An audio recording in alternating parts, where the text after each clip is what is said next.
नमस्कार, आप देख रहे हैं एवन उत्तर प्रदेश और मैं हूं आपके साथ आयुषी गुप्ता। बुलेटिन की शुरुआत करेंगे इस वक्त की हेडलाइंस के साथ।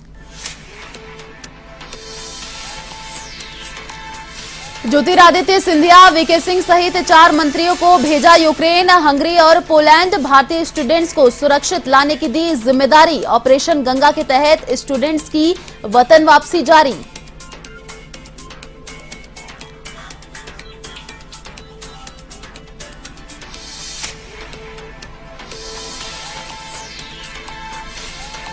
बीजेपी की नजरें अब पूर्वांचल की 111 सीटों पर टिकी। पीएम मोदी ने की महाराजगंज में चुनावी सभा तो पूरी पार्टी ने झोंकी ताकत।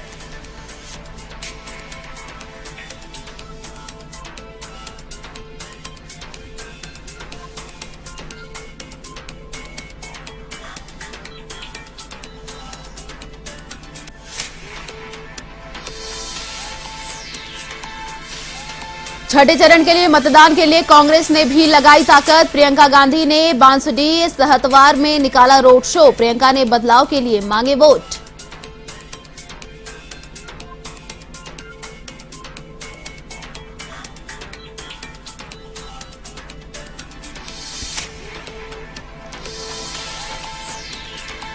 यूपी के बुलंदशहर में युवक की हत्या। 3 बदमाशों ने चाकू से गोदकर युवक को उतारा मौत के घाट। पुलिस जुटी आरोपियों की तलाश में।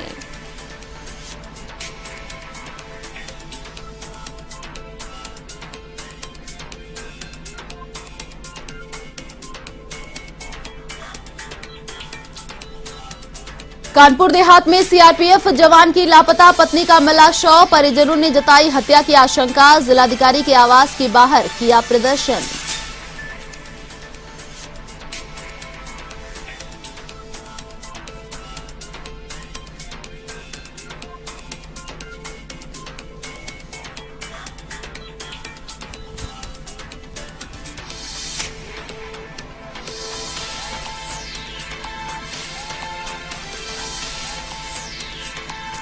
और अब खबरें विस्तार से।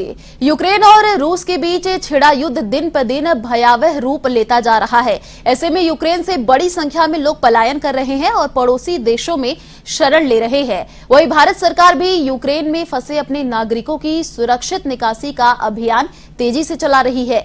इसी बीच यूक्रेन से भारतीय छात्रों को वापस लेकर आ रही एयर इंडिया की 5वीं फ्लाइट दिल्ली एयरपोर्ट पर पहुंची। इस फ्लाइट से यूक्रेन में फंसे 249 छात्रों और अन्य भारतीय नागरिकों को बुखारेस्ट से होते हुए भारत लाया गया है। गौरतलब है कि इससे पहले रूस यूक्रेन के बीच लड़ाई में मौजूदा हालात को लेकर प्रधानमंत्री नरेंद्र मोदी ने हाई लेवल मीटिंग ली थी, जिसमें पीएम ने अधिकारियों को साफ तौर पर कहा था कि हर भारतीय की सुरक्षित वापसी सुनिश्चित की जाए। मीटिंग के दौरान पीएम के सामने यूक्रेन के लड़ाई वाले इलाकों में फंसे भारतीय छात्रों को सुरक्षित निकालने की कोशिश का प्लान भी पेश किया गया था। सरकार की तरफ से यूक्रेन में फंसे भारतीयों को एयरलिफ्ट करने के लिए ऑपरेशन गंगा चलाया जा रहा है, जिसकी 5 फ्लाइट भारत वापस आ गई है। वहीं हरदीप सिंह पुरी को हंगरी, किरण रिजिजू को स्लोवाकिया, ज्योतिरादित्य सिंधिया को रोमानिया और मालडोवा, जनरल वीके सिंह को पोलैंड भेजा जा रहा है। केंद्र सरकार ने फंसे भारतीय छात्रों को निकालने के लिए एक वैकल्पिक रेल रूट की पहचान की है। यह रेल रूट पश्चिमी यूक्रेन के उजहोरोड से हंगरी की राजधानी बुडापेस्ट तक जाता है।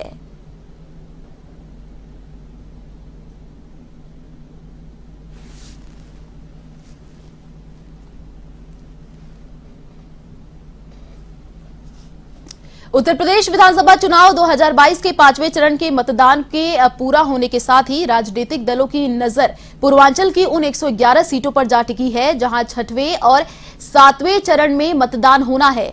इन सीटों पर विजय पताका फहराने के लिए सभी पार्टियों के दिग्गज नेताओं ने मोर्चा संभाल लिया है। वहीं प्रधानमंत्री नरेंद्र मोदी भी महाराजगंज दौरे पर रहे, जहां उन्होंने बीजेपी प्रत्याशियों के समर्थन में जनसभा को संबोधित किया।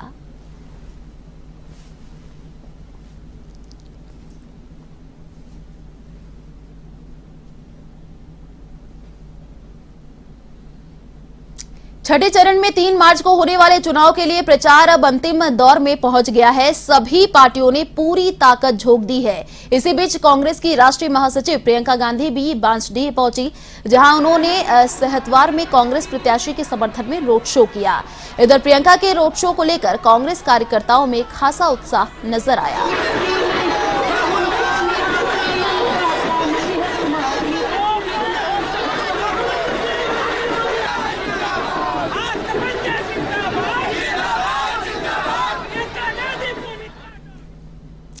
यूपी विधानसभा चुनाव के 6वें और 7वें चरण के चुनाव प्रचार के लिए भाजपा ने अपनी पूरी ताकत झोंक दी है। इसी बीच भाजपा राष्ट्रीय अध्यक्ष जेपी नड्डा भी यूपी दौरे पर है, जहां उन्होंने जौनपुर के मछली शहर में जनसभा को संबोधित किया। इस दौरान नड्डा ने भाजपा प्रत्याशियों के समर्थन में भारी मतदान की अपील की है, साथ ही विपक्षी दलों पर तीखे प्रहार किए। आज मैं ये गौरव के साथ कह सकता हूं कि मोदी जी ने और योगी जी ने 59 मेडिकल कॉलेज दिए हैं और जौनपुर में भी मेडिकल कॉलेज दिया है, ये ध्यान रखना चाहिए। अब जौनपुर के मेडिकल कॉलेज का मतलब समझे आप? कांग्रेस के राष्ट्रीय प्रवक्ता पवन खेड़ा ने लखनऊ में प्रेस कॉन्फ्रेंस की। इस दौरान पवन खेड़ा ने बीजेपी सरकार पर जमकर निशाना साधा। साथ ही कहा कि पीएम मोदी और योगी जनता असल मुद्दों से भटका रहे हैं और नफरत की राजनीति कर यूपी जीतना चाहते हैं। यूक्रेन में फंसे भारतीयों को लेकर भी सरकार कोई ठोस कदम नहीं उठा रही है।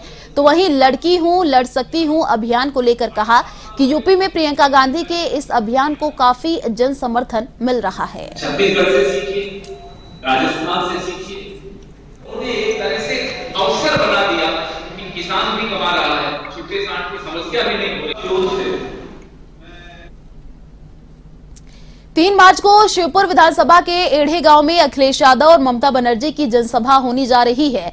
इस जनसभा को लेकर समाजवादी पार्टी के राष्ट्रीय उपाध्यक्ष किरणमय नंदा और युवजन सभा के पूर्व राष्ट्रीय अध्यक्ष विकास यादव ने प्रेस कॉन्फ्रेंस की, जहां उन्होंने कहा कि ममता और अखिलेश की जनसभा बीजेपी के कुशासन से मुक्ति का प्रतीक बनेगी।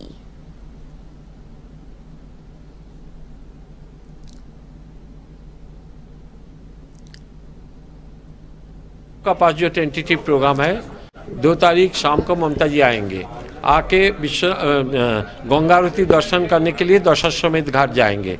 3 तारीख रैली को अखिलेश जी ममता जी दोनों संबोधित करेंगे एड़े पे। 10 बजे सभा शुरू होगा, 12 बजे संबोधित करेंगे।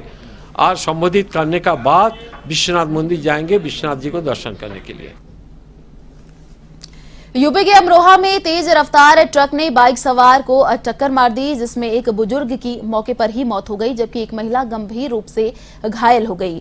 घटना हसनपुर थाना क्षेत्र के संभल अड्डा के पास की है। घटना की सूचना मिलने पर पुलिस ने मौके पर पहुंचकर जांच शुरू कर दी है।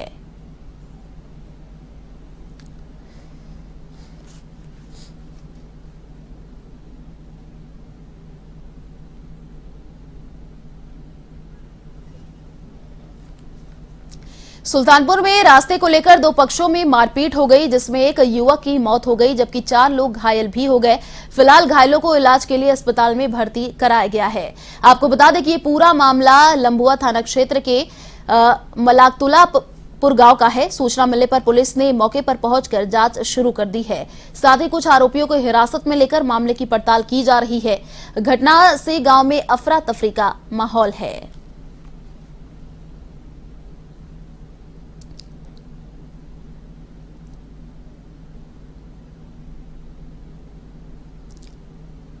आज थाना लंबुआ के ग्राम मलाक तुलापुर में अशोक सिंह और राम नरेश के पक्ष के 2 पक्षों के बीच में आबादी की ज़मीन में रास्ते निकालने को लेकर विवाद हुआ, जिसमें दोनों पक्ष बातचीत के बाद से आमादा झगड़ा हो गए और लाठी डंडों से एक दूसरे के ऊपर प्रहार किया। इस प्रहार में राम नरेश के पक्ष के उनके जो पुत्र हैं मनोज कुमार, वो काफ़ी गंभीर रूप से घायल हो गए, जिन्हें घायलावस्था में जिला अस्पताल में लाया गया। और उत्तर प्रदेश के कानपुर देहात में संदिग्ध परिस्थितियों में सीआरपीएफ जवान की लापता पत्नी का शव नहर बम्बे में मिलने से हड़कंप मच गया। परिजनों ने हत्या के बाद शव फेंके जाने की आशंका जताई है। साथ ही परिजन डॉक्टरों के पैनल से पोस्टमार्टम कराने की मांग करते हुए जिलाधिकारी के आवास के बाहर सड़क पर धरने पर बैठ गए। मामले की सूचना पाकर एसडीएम पुलिस फोर्स के साथ मौके पर पहुंचे और परिजनों को समझाने की कोशिश की।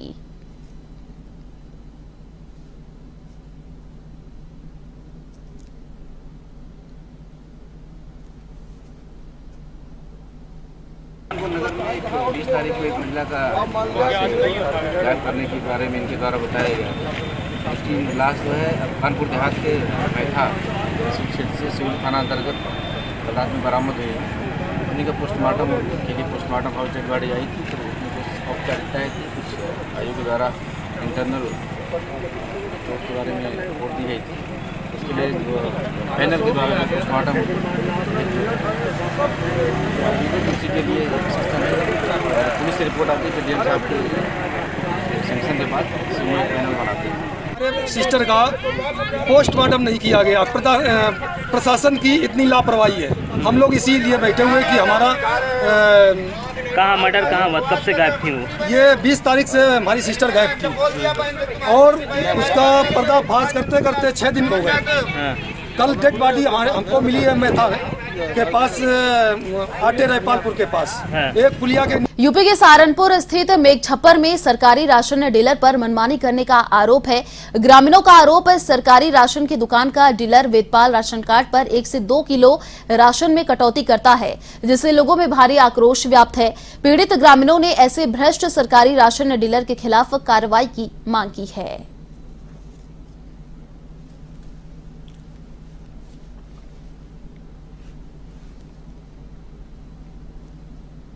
कि ये पूरा राशन नहीं दे पाता है, किसी के 2 किलो कम करता है, कभी 3 किलो कम करता है, राशन डीलर करता है।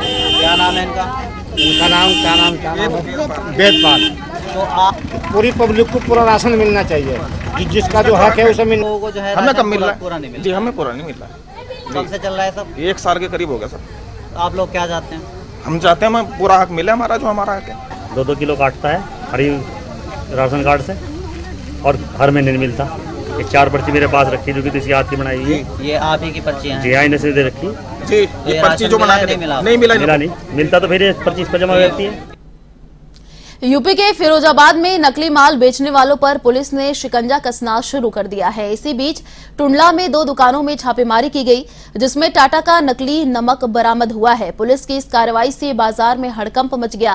फिलहाल दोनों दुकानदारों पर कार्रवाई जारी है। ये निकाल दीजिए, जांच करो। हाँ, ये नीचे जो रखे हैं पैकेट ये भी निकाल दीजिए। कौन से वाले? ये नीचे वाले और ये ऊपर वाले। मुझे तो 10 रुपए का बिकता है। तो भैया है तो नकली। तो नकली है, 10 रुपए में भाई से बिकता है। ये देखो ताजे के यहाँ से आए निकाल उन्हें।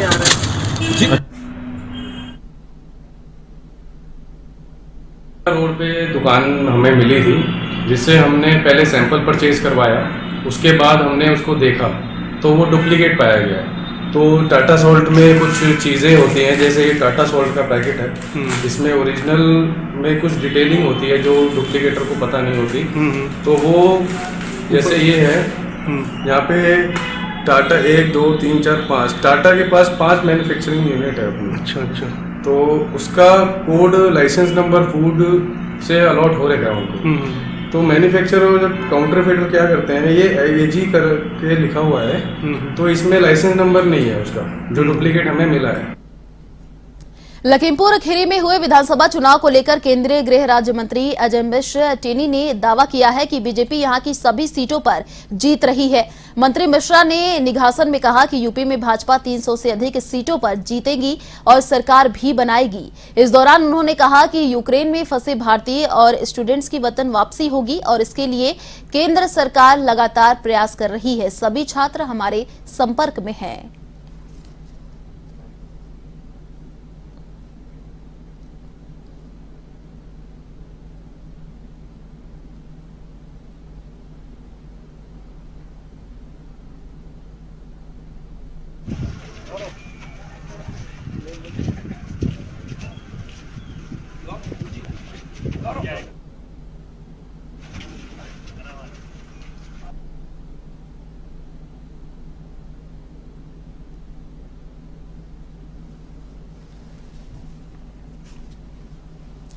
यूपी के बुलंदशहर निवासी युवक की अज्ञात बदमाशों ने चाकू से गोद कर हत्या कर दी। वारदात को 3 बदमाशों ने अंजाम दिया, जिनमें से एक बुलंदशहर का बताया जा रहा है।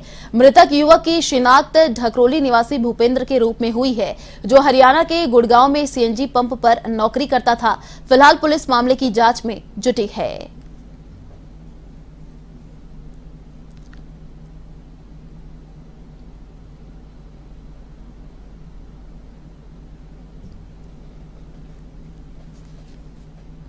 खबर यूपी के हापुड़ से है, जहां पिलखुआ में भारत विकास परिषद की ओर से सामूहिक विवाह समारोह का आयोजन किया गया, जिसमें 14 जोड़े अपरिणय सूत्र में बंधे।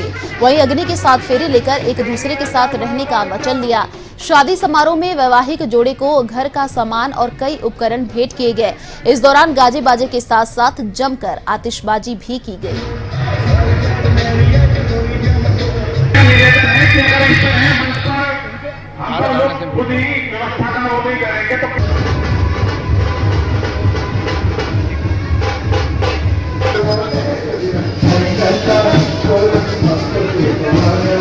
प्रांगण में प्रवेश कर चुकी है और हम